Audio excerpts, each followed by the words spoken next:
Payag na ang Senado na i-livestream at buksan sa mga interesadong dumalo ang bicameral conference para sa national budget ayon kay Senate President Tito Soto.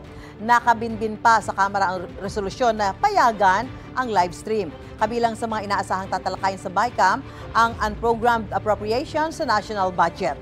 May unang balita, si Maki Pulido. Matagal ng kalakaran tuwing bicameral conference para sa national budget na tanging mga kongresista at senador na miyembro ng bicameral committee lang ang pwedeng dumalo. Sarado sa publiko, walang live stream at media ang BICAM conference kung saan pinag-iisa ang magkaibang Congress at Senate version ng budget ang huling yugto ng proseso bago lagdaan ng Pangulo ang national budget. Lumabas din sa mga pagdinig ng Kamara at Senado na ang puntong ito ang isa sa mga pagkakataon kung kailan pwedeng magsingit ng pondo para sa mga flood control project. Kaya matagal nang nangangalampag ang ilang civil society groups para buksan sa publiko ang bicameral conference. Payag ang Senado na i-livestream ito ayon kay Senate President Tito Soto at buksan sa kahit sinong interesadong dumalo.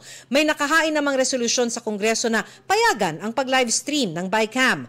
Ayon na rin sana ni Soto sa mga dating pinagdarausan nito tulad sa mga function room ng mga 5-star hotel. Ayoko na.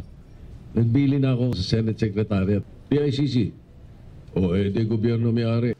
Dagdag ni Soto, sa BICAM na rin posibleng pagtalunan ng Senado at Kongreso ang unprogrammed appropriations at budget ng DPWH. Gusto ng Senado na tanggalin sa unprogrammed appropriation ang mga ayuda program at isailalim sa mismong departamentong namimigay nito, halimbawa DSWD.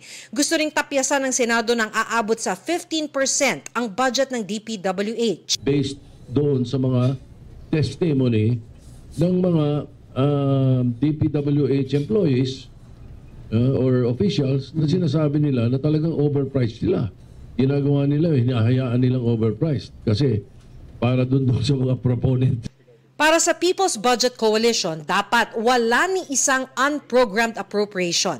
Sa halip, gawin na lang mga line items sa ilalim ng mga departamento ang mga nakalista dyan para may transparency at madaling mamonitor. Sang-ayon din ang koalisyon sa pagtanggal ng mga ayuda program sa unprogrammed appropriation dahil nagagamit ito ng mga politiko. And then the patron is the politician. Nagka-create siya ng dependency because nagbibigay siya ng ayuda in exchange for the vote. And kaya marami tayong naririnig na binibigay lang naman yung ayuda kapag malapit yung eleksyon o kaya may kapalit po ito. Sa November 10 naman, inaasahang babalik na si Senator Ping Lacson bilang chairperson ng Senate Blue Ribbon Committee. Dati nang sinabi ni Lacson na kung bumalik siya ay baka matanggal bilang Senate President si Soto. Pero sabi ni Soto, wala nang ganitong namumuong eksena, pero kung matanggal man daw siya, okay lang. Maraming dapat pang kasikasuhin yung Blue Ribbon. Hindi kailangan ma-confine lang sa flood control at saka sa Bulacan lang. Oh, yes. Kaya nga, it should be encompassing. Ito ang unang balita, Maki Pulido para sa GMA Integrated News. Gusto mo bang mauna sa mga balita? Mag-subscribe na sa GMA Integrated News sa YouTube at tumutok sa unang balita.